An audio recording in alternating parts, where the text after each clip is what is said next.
My name is Will Stewart. I am the CEO and co-founder of Northflank. We're a self-service developer platform, and we help 25,000 teams deploy to production onto Kubernetes, be it microservices, databases, or jobs, without writing a line of YAML. Today, my talk is going to be about workloads, infrastructure, complexity, and abstraction. And it's a pleasure to be here in Berlin. Some of my team, including my co-founder, are German, and it's great to learn about the culture in person.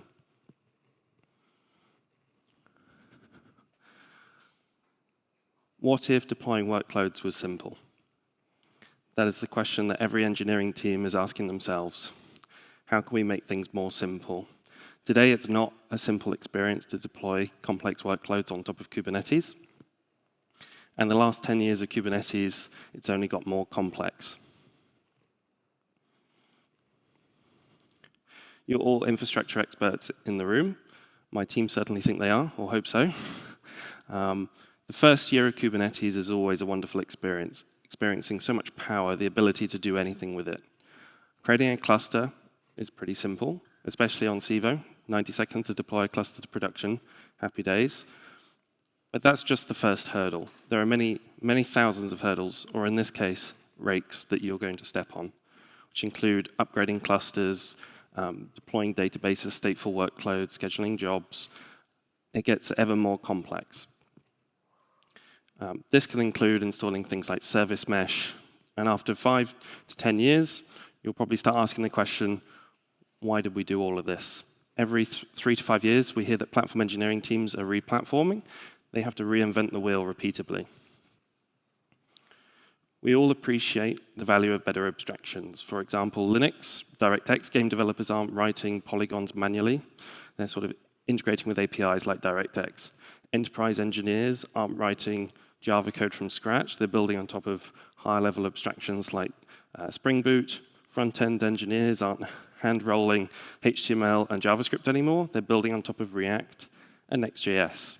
And of course, Docker and Kubernetes have gone a long way to help with the abstraction of cloud infrastructure. But again, we ask the question, why is there no application abstraction to Kubernetes itself? Up and down the world, we speak to engineering leaders, DevOps engineers, and they're all asking the same question. What is the right abstraction for cloud infrastructure? What is the right abstraction for applications that we deploy onto Kubernetes? Every company at some stage, 20 engineers, 30 engineers, starts to build an internal developer platform. They have to reinvent the wheel. They have to build the factory to help ship the car. They're spending a huge amount of resources and time constructing whatever you call it, IDP, internal developer portal, internal developer platform, just to ultimately ship an application to production. So what are we actually trying to achieve here?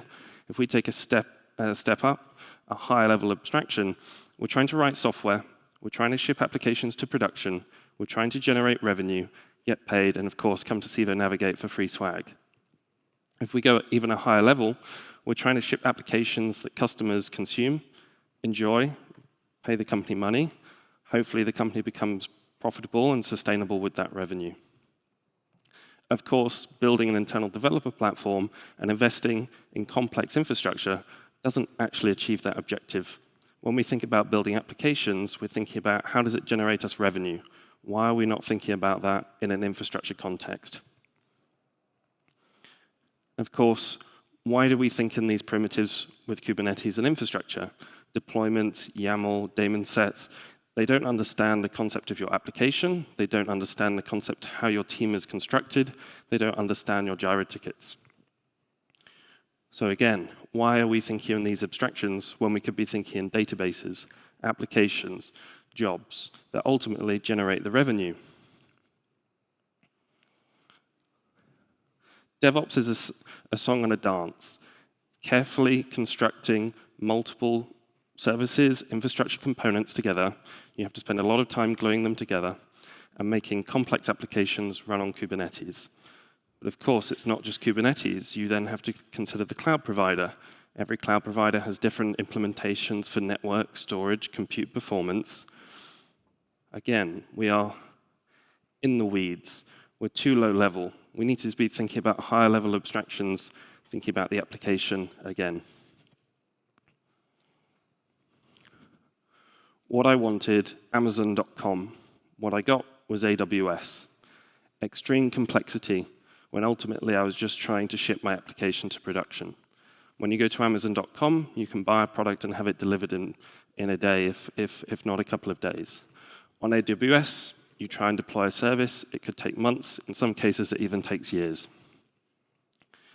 What we would like is the building blocks of infrastructure to be building blocks for workloads. So you could get that same developer experience that you get shopping on Amazon.com, but for your infrastructure.